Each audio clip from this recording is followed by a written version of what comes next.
membahas tentang manajemen konflik. Nah, menurut Wirawan 2013, manajemen konflik sebagai proses pihak yang terlibat konflik atau pihak ketiga menyusun strategi konflik dan menerapkannya untuk mengendalikan konflik agar menghasilkan resolusi yang diinginkan. Nah, dari pengertian ini terdapat sejumlah kata kunci yang bisa kita garis bawahi sehingga bisa lebih memudahkan untuk memahami pengertian tersebut. Nah, di sini disebutkan manajemen konflik itu di dalamnya ada pihak yang terlibat konflik atau pihak ketiga. Kemudian ada strategi konflik, kemudian digunakan untuk mengendalikan konflik untuk menghasilkan resolusi yang diinginkan. Nah, di sini pihak yang terlibat konflik atau pihak ketiga. Jadi yang manajemen konflik itu bisa pihak yang terlibat konflik untuk menyelesaikan konflik, untuk mencari solusi yang saling menguntungkan. Kemudian pihak ketiga juga seperti mediator itu bisa menyelesaikan konflik sesuai dengan yang telah ditugaskan oleh pihak yang terlibat konflik. Kemudian yang kedua ada strategi konflik. Ini tuh menyusun bagaimana rencana kita atau rencana pihak yang terlibat konflik untuk menyelesaikan konflik. Kemudian yang ketiga mengendalikan konflik. Ini tuh demi menciptakan keluaran konflik yang saling menguntungkan atau win-win solution bagi setiap pihak yang terlibat. Kemudian yang keempat ada resolusi konflik. Ini tuh ada 3 kondisi. Yang pertama ada kondisi pihak yang terlibat konflik dalam menyelesaikan konflik itu tujuannya untuk mencari solusi yang saling menguntungkan. Kemudian kondisi yang kedua ada pihak ketiga dalam menyelesaikan konflik ini itu tujuannya untuk menyelesaikan konflik agar bisa diterima oleh kedua belah pihak. Kemudian kondisi yang ketiga itu jika manajemen konflik dilakukan oleh organisasi, maka tujuannya untuk menciptakan kesehatan organisasi. Nah, karakteristik dari sistem sosial yang sehat meliputi pertama, kemampuan beradaptasi. Jadi, perusahaan atau organisasi yang sehat itu mampu beradaptasi dengan perubahan lingkungan, baik lingkungan internal maupun eksternal. Kemudian yang kedua, memfokuskan pada tujuan. Nah, organisasi yang sehat itu mempunyai tujuan yang jelas gitu. Kemudian yang ketiga, mempunyai kemampuan mengontrol dan mengkoordinasi sumber-sumber yang di sini itu maksudnya seperti ada kan sumber daya manusia meliputi men, money, terus material, metode, mesin, terus market. Contohnya, jadi perusahaan ini tuh harus bisa mengontrol agar pengeluaran sumbernya itu dilakukan secara efisien. Jadi jangan sampai berlebihan gitu. Contohnya seperti tenaga kerja atau dalam hal uang.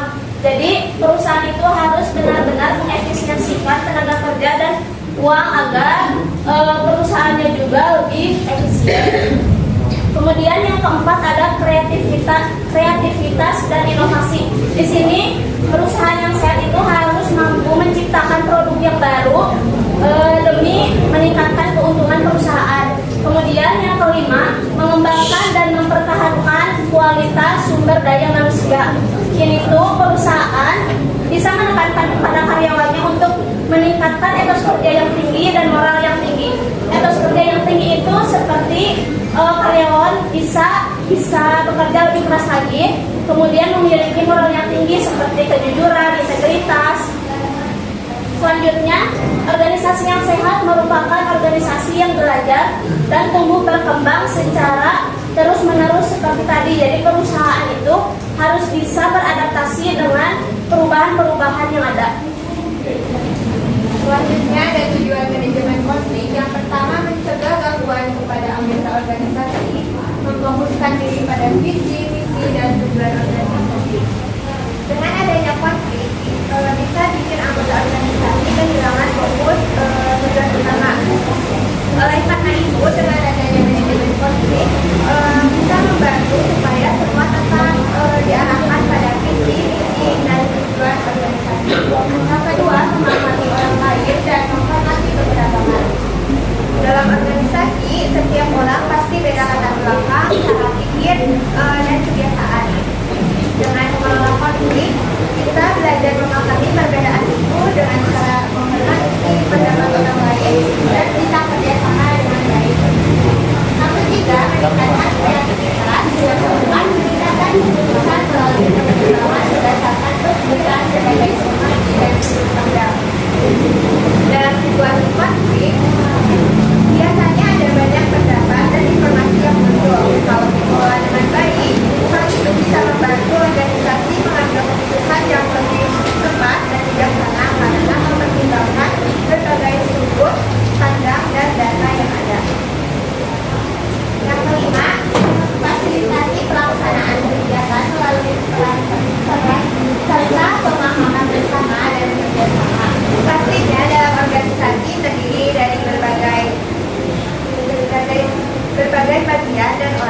Konflik yang tidak terselesaikan, terutama antara karyawan dan manajemen, bisa menimbulkan ketidakpercayaan dan akhirnya berujung pada pemogokan.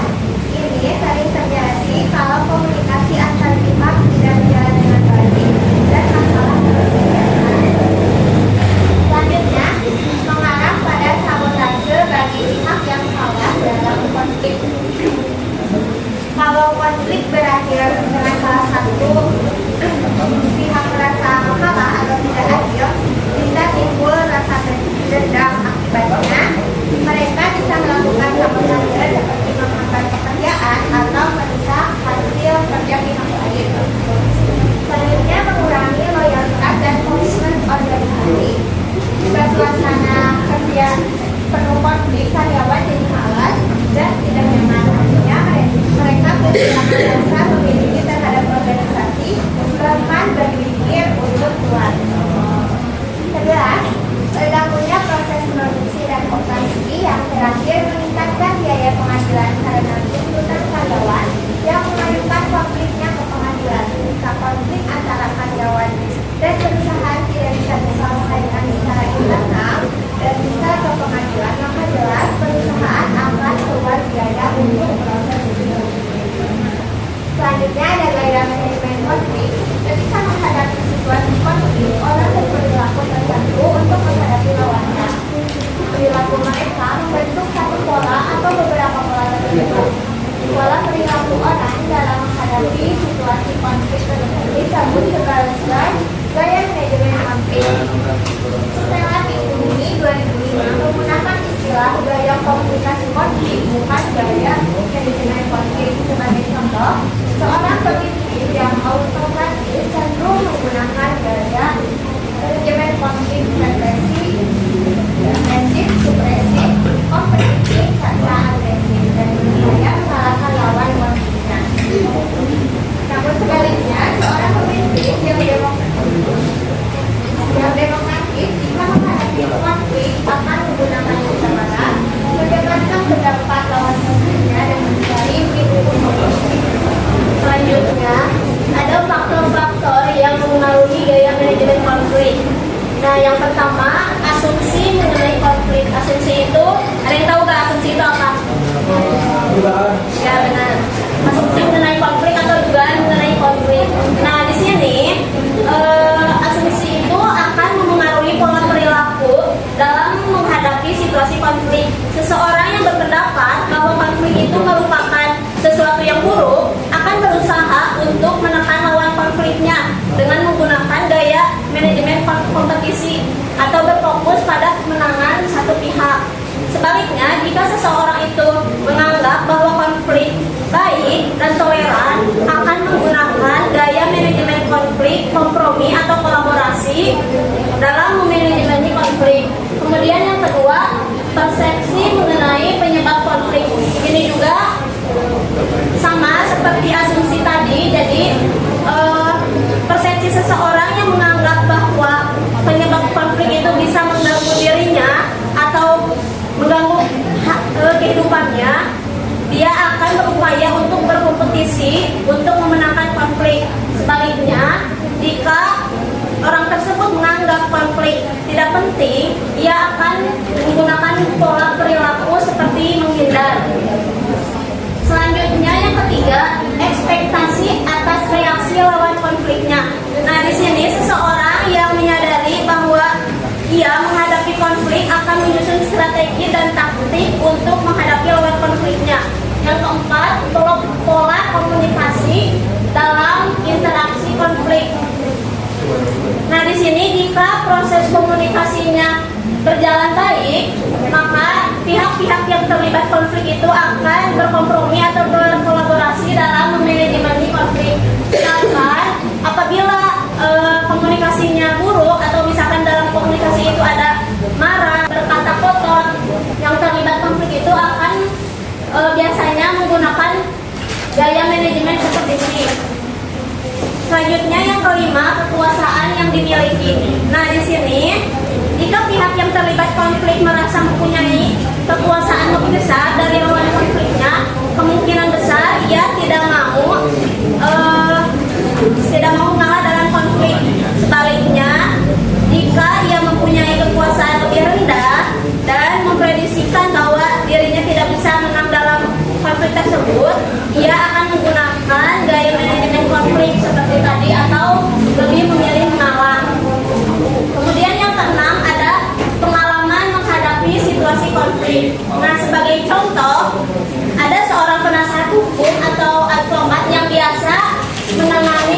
konflik kliennya. Nah, biasanya penasehat hukum itu ingin memenangkan si konflik tersebut. Jadi dari pengalaman yang biasanya itu dia menghadapi konflik itu biasanya menggunakan gaya kompetisi. Kemudian yang ketujuh, sumber yang dimiliki seperti kekuasaan, pengetahuan, pengalaman, dan uang. Ini juga sama bisa menjadi faktor dalam memanajemen konflik. Kemudian yang kedelapan, ada jenis kelamin. Di sini perempuan ataupun laki-laki biasanya memiliki gaya penyelesaian konflik yang berbeda. Biasanya perempuan itu lebih cenderung menggunakan gaya kolaborasi atau kompromi dalam menyelesaikan konfliknya. Sedangkan laki-laki cenderung menggunakan gaya kompetitif atau ingin memenangkan konflik tersebut. Selanjutnya ada kecerdasan emosional. Nah, kecerdasan emosional ini tuh bisa menjadi faktor keberhasilan dalam memanajemen konflik jika dikelola dengan baik. Selanjutnya ada kepribadian. Kepribadian di sini seseorang yang punya pribadi pemberani, garang, tidak sabar atau memiliki ambisi untuk menang cenderung memilih gaya kepemimpinan kompetitif. Sedangkan orang yang penakut atau pasif cenderung untuk menghindari konflik. Selanjutnya yang ke-11 yaitu budaya organisasi sistem sosial. Ini tuh maksudnya misalkan dalam organisasi atau perusahaan tentara. Nah, dalam organisasi tersebut biasanya menggunakan gaya manajemen konflik kompetitif. Jadi dilatih untuk menang dalam konflik tersebut. Beda lagi halnya dengan misalkan budaya itu ketika kita di pesantren. Nah, kalau dalam pesantren itu biasanya diajarkan untuk lebih baik diam atau misalkan menghindar atau berkompromi dengan lawan konfliknya. Selanjutnya yang ke-12, prosedur yang mengatur pengambilan keputusan jika terjadi konflik. Nah, perusahaan-perusahaan yang besar biasanya sudah memiliki prosedur yang jelas saat terjadinya konflik. Jadi bisa langsung dipraktekkan. Selanjutnya yang ke-13, situasi konflik dan posisi dalam konflik. Nah, dalam hal ini misalkan seseorang yang biasanya menggunakan gaya manajemen konflik kompetitif, tapi pada saat tertentu atau saat kondisi ia tidak bisa memenangkan konfliknya, ia bisa berubah menjadi menggunakan gaya manajemen konflik yang lain, contohnya yang kolaborasi tadi. Selanjutnya yang ke-14, pengalaman menggunakan salah satu gaya manajemen konflik. Ini tuh contohnya misalkan saya saat terjadi konflik lebih sering menggunakan gaya manajemen konflik yang kolaborasi atau kompromi. Nah, jika saya nanti terjadi lagi konflik dengan pihak lain, saya juga akan menggunakan gaya konflik yang sama. Jadi berdasarkan pengalaman gitu. Yang ke-15, keterampilan berkomunikasi. Nah, dalam hal ini seseorang yang kemampuan komunikasinya rendah biasanya jarang menggunakan gaya manajemen konflik kompetisi. Soalnya dia akan merasa terhambat. Selanjutnya ada teori-teori gaya manajemen konflik. Yang pertama teori Grid, yang kedua teori Thomas dan Hillman, yang ketiga teori Rahim. Nah, untuk teori Grid, para pakar telah mengembangkan berbagai teori mengenai gaya manajemen konflik. R.R. Black dan J. Mouton tahun 1964 merupakan pendahulu yang menggunakan istilah gaya manajemen konflik. Teorinya mengenai gaya manajemen konflik merupakan bagian dari teorinya mengenai gaya kepemimpinan mereka. Nah, dari teori Grid ini, gaya manajemen konflik itu disusun menjadi dua dimensi. Yang pertama, perhatian manajer terhadap orang atau bawahannya. Yang kedua, perhatian manajer terhadap produksinya. Di sini ada 5 jenis gaya manajemen konflik menurut teori Grid. Yang pertama ada memaksa. Artinya perhatian seorang manajer yang cenderung tinggi terhadap produksinya sedangkan rendah perhatiannya terhadap orang yang dipimpinnya atau bawahannya. Contohnya, kepala pabrik memaksa karyawannya untuk kerja lembur sampai larut malam untuk meningkatkan si target penjualannya. Terusnya manajer itu tuh mengabaikan si karyawannya meskipun udah lelah, udah capek. Yang kedua, ada konfrontasi. Ini tuh artinya perhatian seorang manajer yang tinggi terhadap produksi dan bawahannya. Contohnya, dalam rapat, manajer dan karyawannya itu berbeda pendapat soal target penjualannya. Nah, mereka itu saling adu argumen, tetapi tujuannya sama, untuk mencari solusi agar hasilnya tetap meningkat. Yang ketiga, kompromi. Artinya, perhatian seorang manajer yang sedang, tidak tinggi dan tidak rendah terhadap produksi dan terhadap bawahannya. Contohnya, tim proyek tidak bisa menyelesaikan tugas dalam waktu seminggu, dan akhirnya si manajer itu menambahkan waktu selama 3 hari dan mengurangi sedikit targetnya supaya pekerjaannya itu tetap selesai dan tim yang melakukannya itu bebannya jadi mengurangi. Yang keempat, menarik diri. Artinya, perhatian seorang manajer yang perhatiannya rendah terhadap produksi dan bawahannya. Jadi ia tuh lebih senang bersikap secara pasif, seolah-olah tidak terjadi apa-apa dan tidak mau menghadapi konflik. Contohnya, saat kedua stafnya bertengkar soal pembagian tugas, manajer itu pura-pura tidak tahu menau dan membiarkan si masalah itu tuh berjalan sendiri tanpa campur tangan manajer gitu. Yang kelima, mengakomodasi. Artinya, perhatian seorang manajer yang rendah terhadap produksi, sedangkan tinggi perhatiannya terhadap bawahannya, terhadap orang yang dipimpinnya gitu. Contohnya, seorang manajer itu tidak menegur saat si karyawannya datang terlambat ke kantor karena takut hubungannya jadi gak enak, jadi gak baik. Padahal hal itu tuh dapat menurunkan produktivitas tim. Selanjutnya ada teori Thomas dan Gilman. Menurut Friedrich Thomas dan Ralph Hartman 1974 mengembangkan taksonomi gaya manajemen konflik berdasarkan 2 dimensi. Yang pertama, kerjasama atau kooperatif pada suku horizontal, dan yang kedua ada keaktifan pada suku vertikal.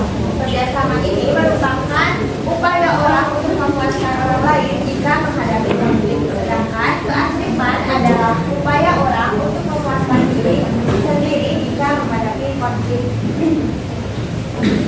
Nah, dalam teori Thomas dan Gilman ini ada 5 gaya manajemen konflik. Yang pertama, kompetisi. Gaya ini merupakan gaya berorientasi pada kekuasaan, di mana seseorang akan menggunakan kekuasaan yang dimilikinya untuk memenangkan konflik dengan lawannya. Yang kedua, kolaborasi. Gaya ini bertujuan mencari solusi yang benar-benar memuaskan semua pihak, digunakan dengan cara saling memahami masalah dan bekerja sama untuk menemukan jalan keluar terbaik bagi kedua belah pihak. Selanjutnya ada kompromi.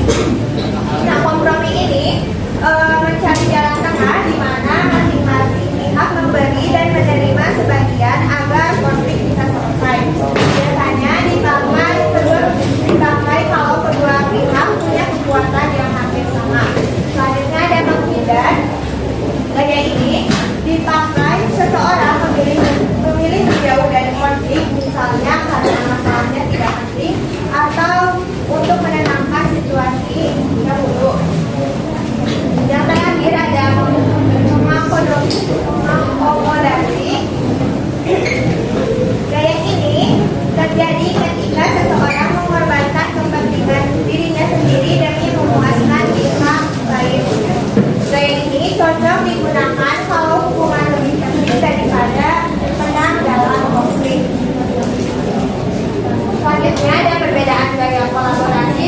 kompromi. Pada kolaborasi, solusi berupa alternatif lain yang bukan tujuan kedua belah pihak yang terlibat konflik. Kedua belah pihak sepenuhnya puas dengan solusi. Artinya, pada gaya kolaborasi ini, kedua pihak yang berkonflik bekerja sama untuk mencari solusi baru yang bisa memuaskan semua pihak. Tujuan dari gaya kolaborasi ini, semua pihak puas dan hasilnya win-win solution. Sebagai contohnya, A konflik dengan B mengenai uang sebesar 1 juta. Solusinya, semua uang itu diberikan pada Palang Merah Indonesia sehingga baik A maupun B tidak menerima uang itu sebesar pun. Selanjutnya ada kompromi. Solusi berupa alternatif lain yang memenuhi sebagian keinginan masing-masing pihak. Kedua belah pihak hanya terpenuhi sebagian keinginannya. Berbeda dengan kolaborasi tadi, di kompromi ini kedua pihak sama-sama mengalah sedikit supaya masalahnya bisa cepat selesai.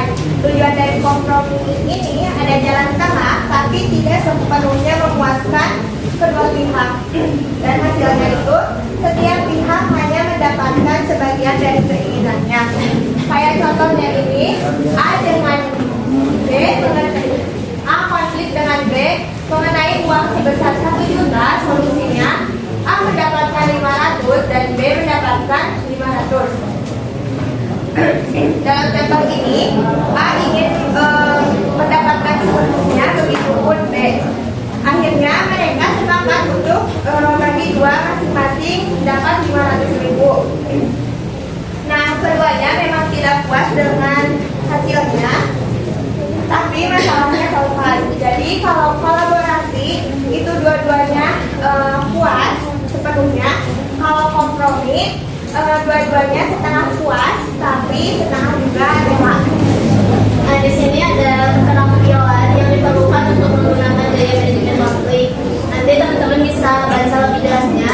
Saya akan menyebutkan salah satunya aja. Nah, dalam gaya manajemen konflik kompetisi, salah satunya itu harus bisa berdebat dan membantah lawan konflik. Kemudian berpegang teguh pada pendirian.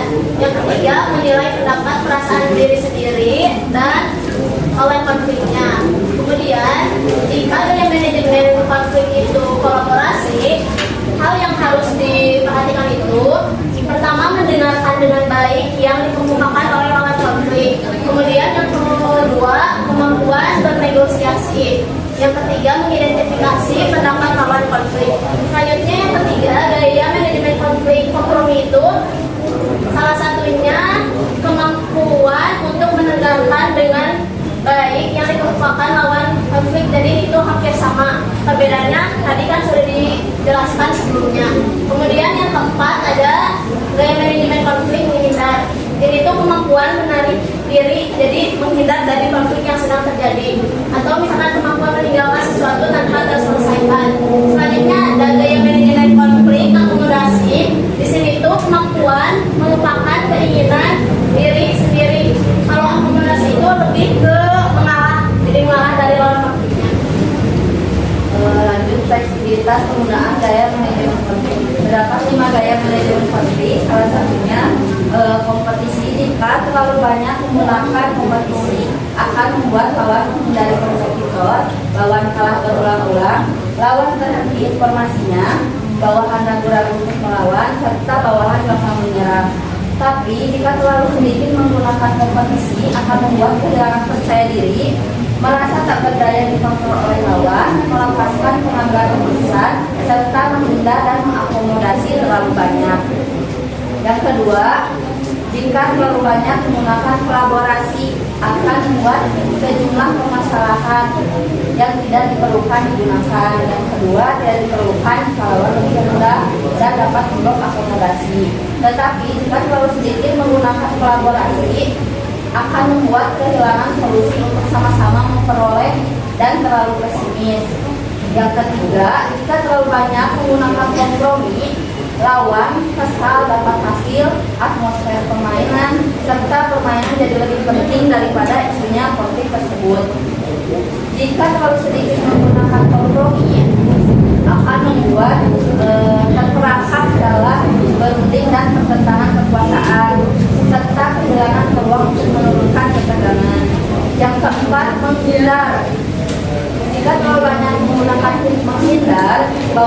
kehilangan bantuan, ketidaksepahaman terus berlangsung, serta koordinasi menderita. Tetapi jika terlalu sedikit menghindar akan membuat permusuhan yang tidak diperlukan, bawahan kehilangan independensi, serta tidak menghindar terlalu berat.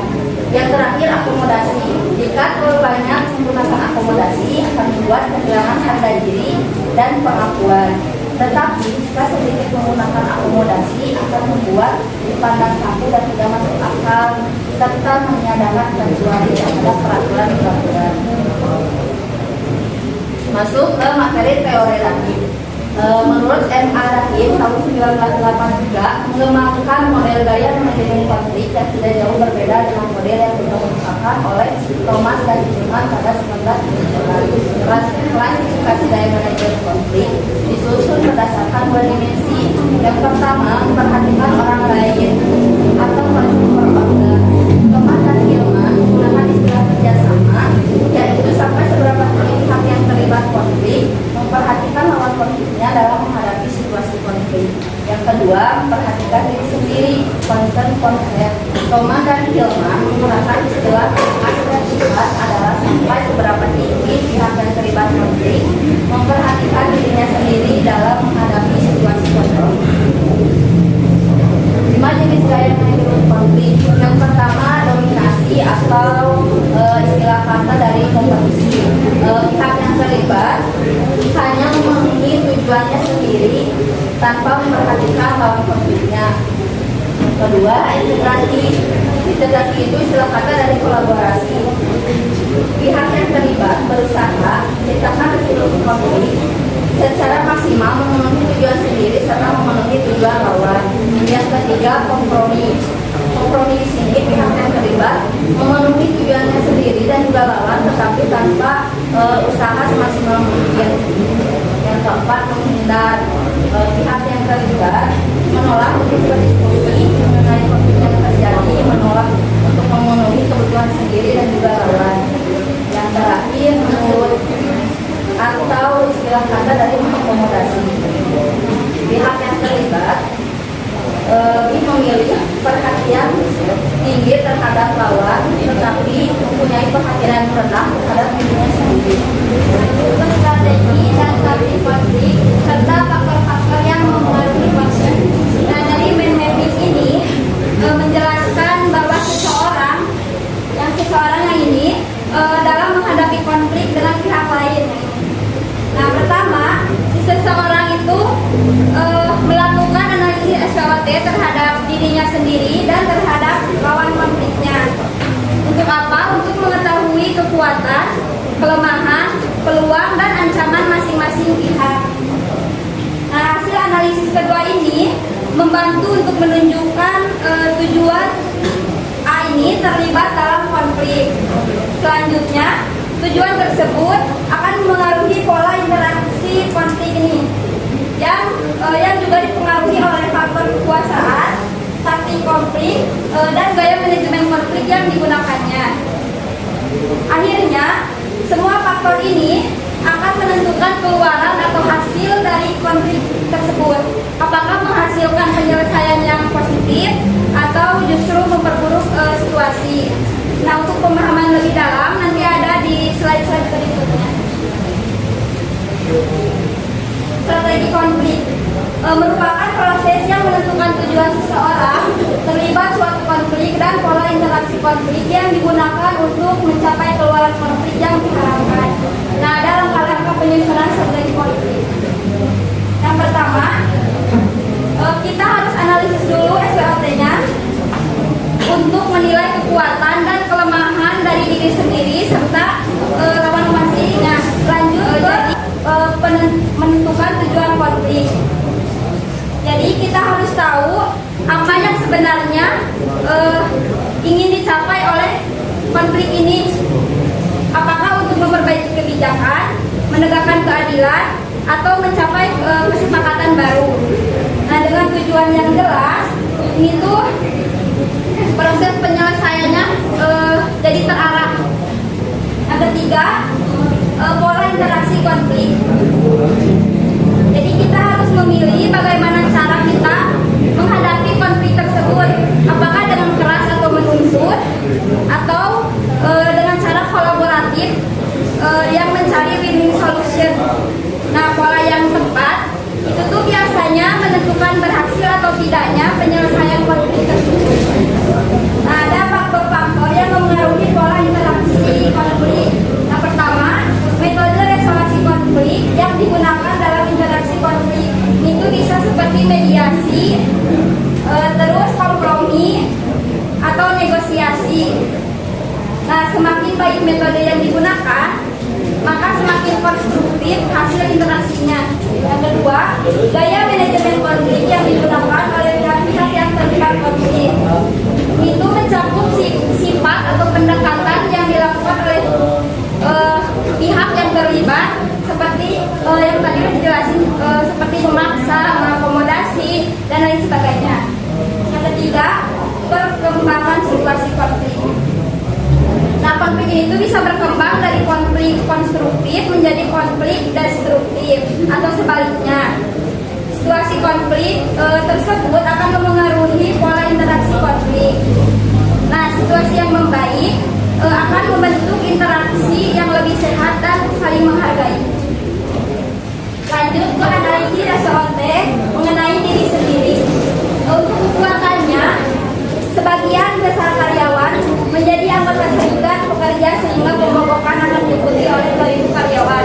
Itu artinya serikat pekerja punya dukungan kuat dari banyaknya karyawan sebanyak 2.000 orang. Jadi ketika pemogokan kerja itu tuh bisa dilakukan dengan kekuatan yang besar. Untuk kelemahannya, jika pemogokan berlangsung lebih dari 2 hari, karyawan akan kehabisan biaya hidup. Artinya, jadi aksi mogok kerja itu tidak bisa dilakukan terlalu lama karena kebutuhan hidup yang mendesak. Selanjutnya ada analisis SWOT mengenai manajemen perusahaan. Untuk peluang, yang pertama, manajemen masih mengharapkan buruh terus bekerja karena melakukan pemutusan hubungan kerja atau PHK akan memakan biaya lebih tinggi dan meningkatnya permintaan atas perusahaan. Jadi artinya serikat pekerja itu punya peluang karena perusahaan lebih baik menyelesaikan konflik tersebut daripada memecat semua buruhnya. Terus yang ancamannya, manajemen dapat melakukan layoff yang mengarah ke PHK massal. Jadi si perusahaan itu menutup tempat kerjanya agar buruh tuh gak bisa bekerja. Ya, sehingga memaksa karyawan itu berhenti sendiri. Selanjutnya ada taktik konflik. Taktik konflik merupakan teknik yang mempengaruhi lawan konflik untuk menghasilkan keluaran konflik yang diharapkan. Nah, dalam menghadapi konflik, pihak yang terlibat konflik bisa menggunakan beberapa taktik, yaitu yang pertama, taktik persuasi rasional, di mana taktik ini digunakan untuk mempengaruhi lawan konflik dengan data, fakta, teori, atau pengalaman yang masuk akal.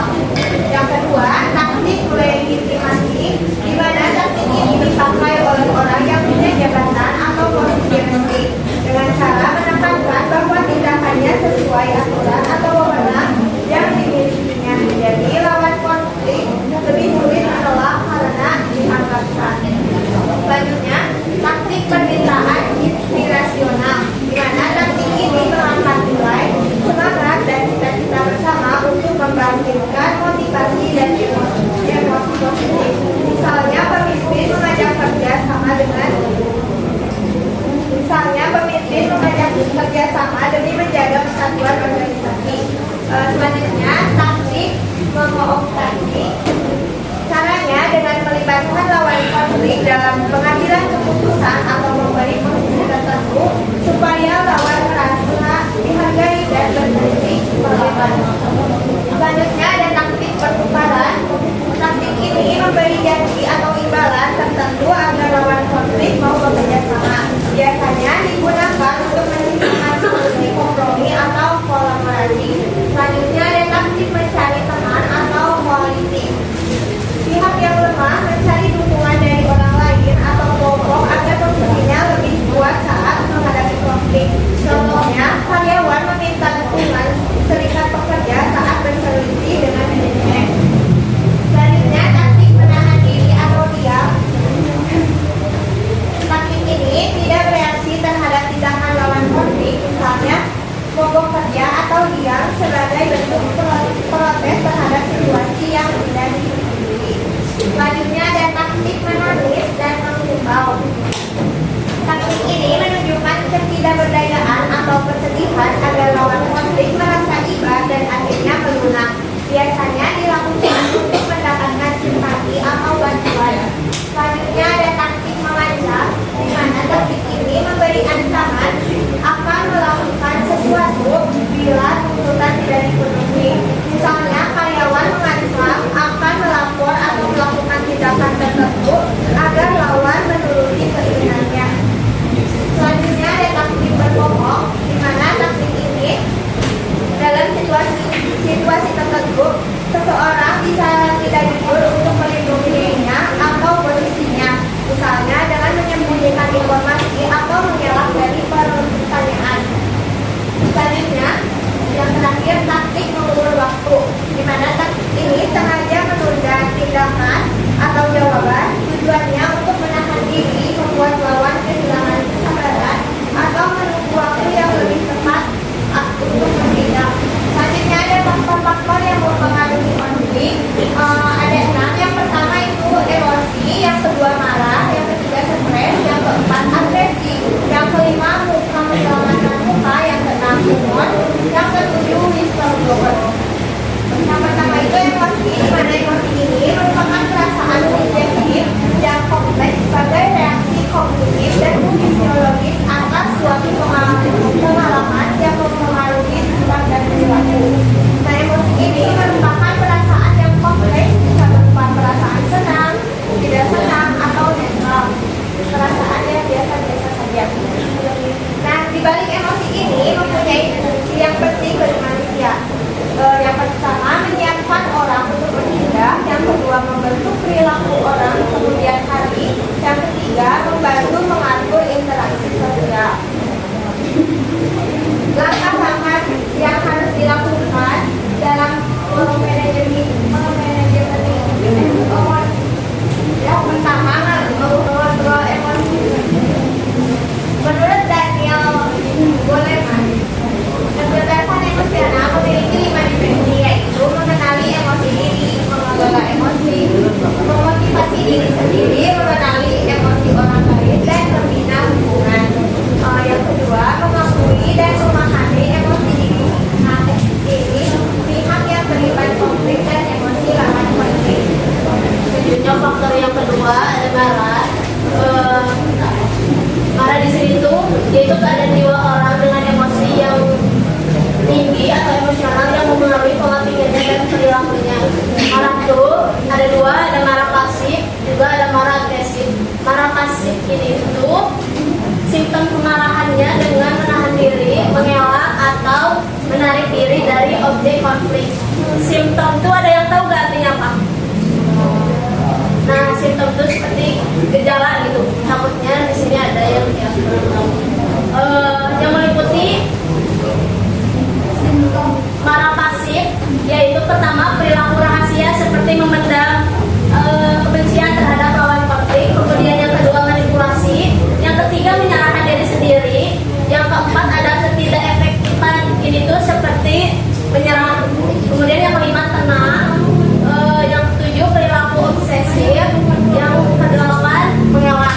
Nah, sedangkan marah agresif ini simptom kemarahannya yaitu mengarahkan kemarahan dalam bentuk agresi fisik dan verbal. Contohnya ada mengancam, menyakiti, merusak, menggertak, menyalahkan secara tidak adil. Terus ada perilaku keranjingan. Perilaku keranjingan itu seperti berbicara terlalu cepat atau misalkan jalan terlalu cepat atau hubungannya dengan marah. Misalkan aku nih lagi marah, terus kamu tuh gini. Terus kadang kan di lampiasannya tuh blik gitu. Nah, salah satu bentuk perilakunya seperti itu. Kemudian ada sombong, egois, balas dendam, dan tidak dapat diprediksi. Tidak dapat diprediksi itu seperti bisa mengadopsi atau Upaya yang perlu dilakukan untuk menajemeni kemarahan dalam menghadapi konflik. Yang pertama, nilai. Yang kedua, mendengarkan dengan baik. Yang ketiga, memahami terjadinya kemarahan. Yang keempat, berbagi perasaan dan persepsi mengenai sesuatu tanpa penilaian. Yang kelima, berpikir kreatif. Yang keenam, mengakui kesalahan, meminta maaf, dan menerima kritik. Yang ketujuh, humor. Dan yang terakhir, menghilangkan kemarahan. Oke, yang ketiga itu ada stres. Menurut Wirawan tahun 2013, stres didefinisikan sebagai respon atau reaksi psikologis dan fisik orang terhadap stresor, situasi yang umumnya tidak menyenangkan. Dalam kaitannya dengan konflik, stresor adalah situasi konflik yang dihadapi oleh pihak-pihak yang terlibat konflik.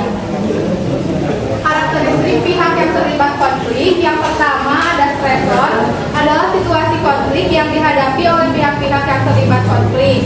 Stres merupakan reaksi terhadap stresor, yaitu situasi yang umumnya tidak menyenangkan, banyak jenisnya seperti kesulitan keuangan, perubahan, dan penyesuaian diri serta menghadapi beban pekerjaan. Yang kedua ada evaluasi stresor, yang ketika menghadapi situasi konflik, pihak yang terlibat konflik mengevaluasi stresor yang dihadapinya. Proses dan hasil evaluasinya dipengaruhi oleh karakteristik pihak yang terlibat konflik. Yang selanjutnya ada stres sebagai hasil evaluasi stresor. Seringkali seseorang tidak mengetahui dan menyadari bahwa ia menghadapi stres, karenanya tidak mengevaluasinya. Hal ini terjadi pada orang yang kurang berpendidikan dan berpengalaman dalam menghadapi stres. Selanjutnya ada reaksi stres dari segi fisik dan perilaku, afektif dan kognitif. Para peneliti mengelompokkan stres menjadi 4 jenis. Menurut Hasselhoff tahun 1983 dan Helga Sommer, Michel Fisher dan Robert Bergman tahun 2007, yaitu stres baik, stres buruk, stres berat, dan stres ringan. Untuk stres baik, yaitu dalam jenis stres ini, orang yang terkena stres akan mengalami reaksi fisik dan psikologis yang sangat menyenangkan. Contohnya, ketika kita di semester akhir pasti akan dihadapkan dengan penyusunan skripsi. Stres ini akan dihadapkan dengan stres dari segi pikiran, tenaga, waktu, dan sebagainya. Tetapi ketika kita sudah di tahap akhir, yaitu sidang skripsi, serta dinyatakan lulus dan membawa gelar cum laude, akan seketika stres itu akan hilang, berakhir dengan kegembiraan dan kebanggaan. Jika mengalami stres baik, seseorang bisa menangis gembira, berteriak, detak jantungnya meningkat, memeluk orang lain, dan sebagainya. Yang kedua ada stres buruk. Kebalikannya dari stres baik. Stres buruk terjadi ketika orang mengalami sesuatu yang tidak menyenangkan.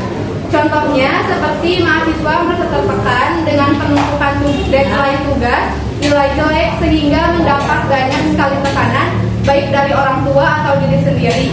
Dalam keadaan tersebut, seseorang dapat menurunnya konsentrasi, menyebabkan cemas, marah, dan sedih. Yang ketiga ada stres berat, yaitu situasi di mana seseorang mengalami stres yang terlalu banyak sehingga menyita semua energi dan sumber yang dimilikinya. Perbedaan antara stres buruk dan stres berat adalah ketika stres buruk berhubungan dengan kualitas suatu stres, sedangkan stres berat berkaitan dengan jumlah stres yang dialaminya.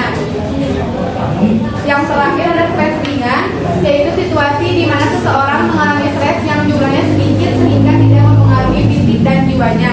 Contohnya seperti mahasiswa yang terlalu santai, jarang punya tantangan atau merasa bosan karena aktivitas kuliahnya monoton. Dalam konflik, pihak yang terlibat konflik akan mengalami stres ringan jika lawan konfliknya tidak menantang, membosankan, dan sebagainya. Selanjutnya ada manajemen stres, adalah pengendalian stres sehingga stres bisa berubah dari stres buruk dan stres berat menjadi stres baik dan stres ringan. Pengendalian ini bertujuan agar stres tidak berakibat buruk terhadap fisik, perilaku, afeksi, dan kognitif pihak yang terlibat konflik.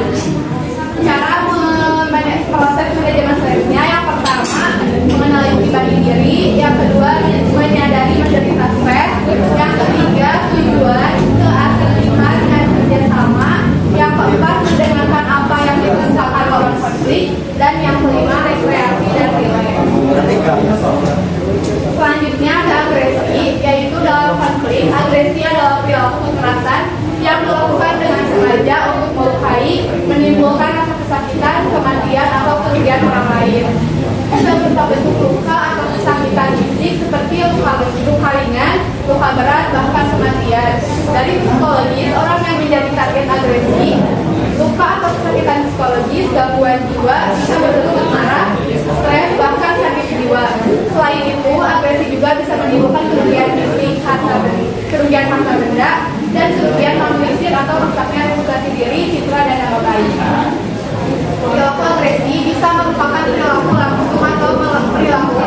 diri maupun dengan orang lain. Muka seseorang menunjukkan identitas diri serta status sosial dan ekonominya. Dalam berinteraksi dengan orang lain, seseorang membawa mukanya dan lawan interaksinya akan menilai mukanya. Dalam kaitan ini ada sejumlah istilah yang dihubungkan dengan muka dalam interaksi sosial antara lain. Yang pertama, pemeliharaan muka, yaitu yang dimana keinginan untuk memproyeksikan suatu citra kapabilitas, percaya diri, kekuatan, keyakinan diri, menghindari kelihatan lemah, dan tidak memiliki kemampuan. Yang kedua, ada kehilangan muka, yang dimana keadaan seseorang melakukan suatu perbuatan yang dinilai oleh masyarakat merusak citra dirinya dan orang tersebut tidak dapat mempertahankan mukanya. Yang ketiga yaitu menyelamatkan muka, yaitu taktik perilaku, aktivitas antisipasi dan preventif untuk menjaga agar tidak kehilangan muka. Menyelamatkan muka merupakan upaya untuk melindungi dan memperbaiki citra hubungan sosial seseorang sehubungan dengan ancaman terhadap mukanya, baik secara nyata, potensial maupun sudah terjadi. Yang keempat, restorasi muka, yaitu merupakan taktik untuk memperbaiki kehilangan muka atau ganti rugi dari pihak yang menyebabkan kehilangan muka. Yang kelima, pemberian atau dukungan muka, yang dimana tindakan dengan sengaja dari suatu pihak yang mendukung pihak lain mengenai upaya untuk memperbaiki citra dan identitasnya. Dan yang terakhir, menyembunyikan muka, yaitu dimana muka supaya tidak ketahuan publik dengan tidak muncul di muka publik atau menutup muka ketika menghadap publik. Selanjutnya, dalam menghadapi situasi konflik, pihak yang terlibat konflik seringkali berupaya untuk menyelamatkan mukanya agar tidak kehilangan mukanya. Berikut adalah cara-cara menyelamatkan muka. Yang pertama, melawan intimidasi yang tidak adil dari lawan konflik yang berupaya merusak citra diri. Yang kedua, menolak tuduhan. Yang ketiga, terus melawan dengan menyatakan dirinya benar dan melawan konfliknya salah. Yang keempat, mundur dari posisi. Dan yang kelima, mengakui kesalahan dan meminta maaf. Lanjut pembahasan sedikit lagi ya. Materi model negosiasi Stellati Tommy. Dalam proses menyelesaikan konflik, negosiasi yang itu diperlukan tanpa tindakan saling menghargai, menyelesaikan negosiasi yang mengalami kerugian dan solusi konflik tidak akan tercapai. Di kami pada tahun 1990 dalam artikelnya menyatakan bahwa negosiasi diplomatik menghadapi konflik internasional sejumlah proses yang berkaitan dengan muka terjadi secara bersamaan. Ini bagian struktur model negosiasi Stellati.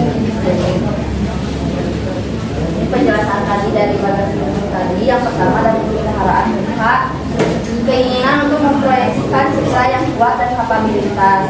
Yang kedua, proses mengancam muka terdiri atas dua tindakan menyelamatkan muka yang telah dibahas tadi oleh teman kita Ica. Yang kedua, tindakan restorasi muka. Poin ketiga, proses menghargai muka terdiri dari dua komponen, salah satunya atau kedua pihak merasa bahwa citra dirinya dihargai dan divalidasi oleh pihak lain. Yang kedua, pihak memandang kompensasi sebagai hal yang wajar tanpa merasa dieksploitasi oleh pihak lain. Tindakan dalam proses menghargai muka yaitu ada menutup muka, menyatakan bahwa kebutuhan saling menghargai dengan cara yang terhormat. Yang kedua, tindakan memberikan muka. Tindakan itu untuk mendorong atau menghargai pihak lain, terutama dalam konteks muka nasional. Poin 6, pembahasan humor. Menurut Wirawan tahun 2013, humor yaitu setiap pesan lucu dalam komunikasi yang ditransfer dengan menggunakan bahasa verbal, bahasa badan, serta bahasa tertulis dan gratis dari pengirim pesan yang dapat membuat penerima pesan terkesan tertawa atau senang. Humor mempunyai sejumlah fungsi dengan meningkatkan retensi informasi dalam komunikasi serta menciptakan identitas diri yang positif. Selanjutnya ada whistleblower. Whistleblower ini tuh individu yang mengungkapkan pelanggaran, ketidakadilan atau penyimpangan yang terjadi di dalam organisasi. Nah, whistleblower ini tuh atau pelapor pelanggaran biasanya bertindak karena dorongan moral untuk memperbaiki keadaan atau melindungi dari kerugian. Meskipun tindakan itu dapat memicu konflik baru.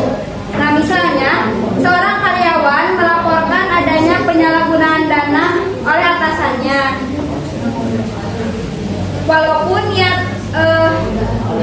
niatnya baik, tapi itu bisa menimbulkan konflik antara pelapor whistleblower ini atau dengan pihak yang dilaporkan, bahkan dengan organisasi secara keseluruhan. Alasannya karena tindakan whistleblower ini sering dianggap mengancam kepentingan atau reputasi pihak tertentu, meskipun tujuan baik untuk menegakkan keadilan. Nah, pihak yang dilaporkan ini bisa merasa terserang, dipermalukan, atau dirugikan, sehingga perasaan tidak suka dan penolakan terhadap pelapor. Selanjutnya, kebijakan organisasi mengenai konflik. Setiap perusahaan pasti mempunyai kebijakan itu sendiri, apalagi perusahaan yang sudah terbilang mapan. Nah, kebijakan tersebut seperti yang pertama, asumsi mengenai konflik. Pastinya organisasi mempunyai asumsi yang jelas mengenai konflik, apakah perbedaan pendapat dan konflik diperbolehkan atau dilarang. Di perusahaan tertentu, perbedaan pendapat diperbolehkan dan dianggap sebagai cara meningkatkan kreativitas dan inovasi pegawai. Sebagai contoh, pada perusahaan Toyota Motor Company menyatakan bahwa konflik tidak dapat dihindari jika para pegawai harus bekerja secara bersama. Oleh karena itu, perusahaan toleran terhadap perbedaan pendapat. Perusahaan ini mempunyai kebijakan bagaimana menghadapi dan menyelesaikan konflik yang terjadi untuk mengarahkan ke arah yang baik dan meningkatkan kinerja perusahaan. Menurut saya, dalam contoh tersebut terdapat dua konflik negatif dan positif. Konflik negatifnya yaitu memperbaiki proses kerja dan menciptakan ide baru. Tetapi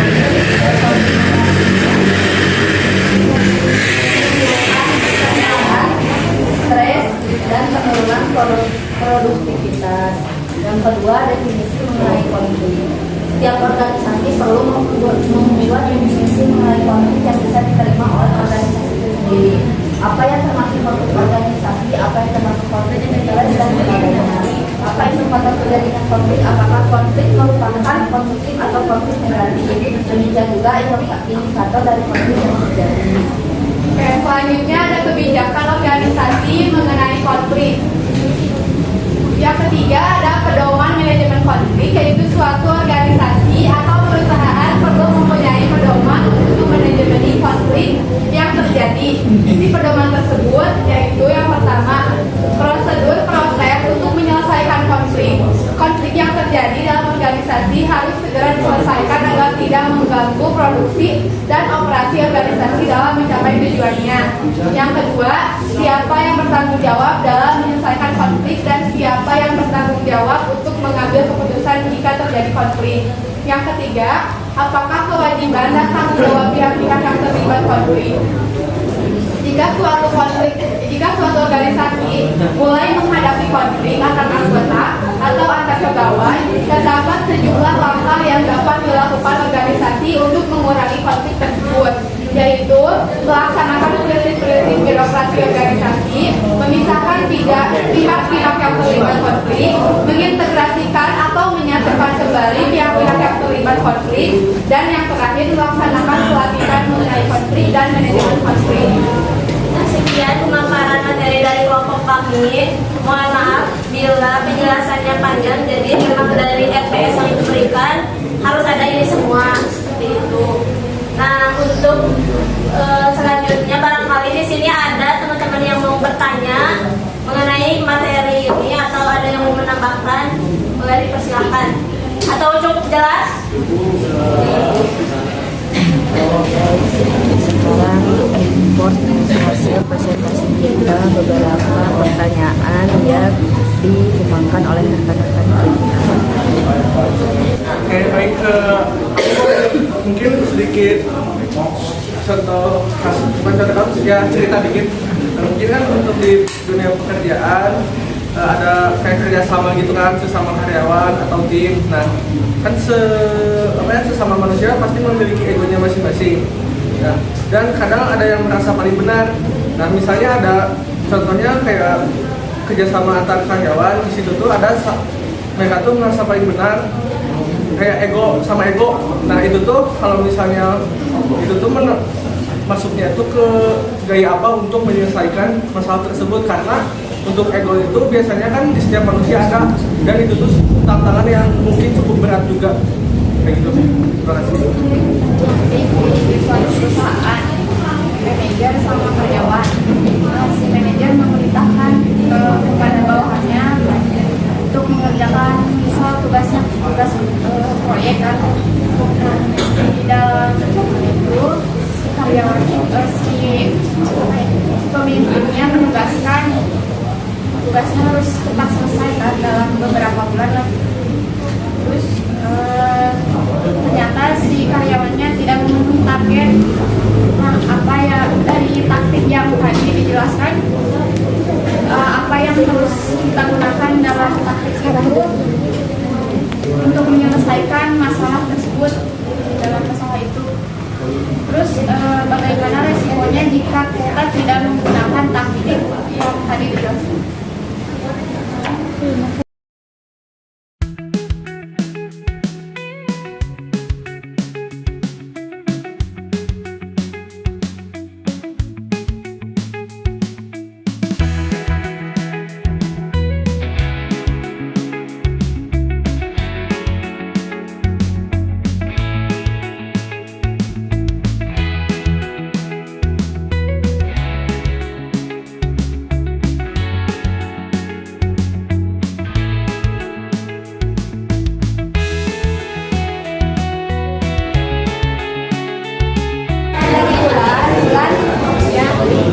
Itu termasuk bukan taktik tapi ke gaya gitu.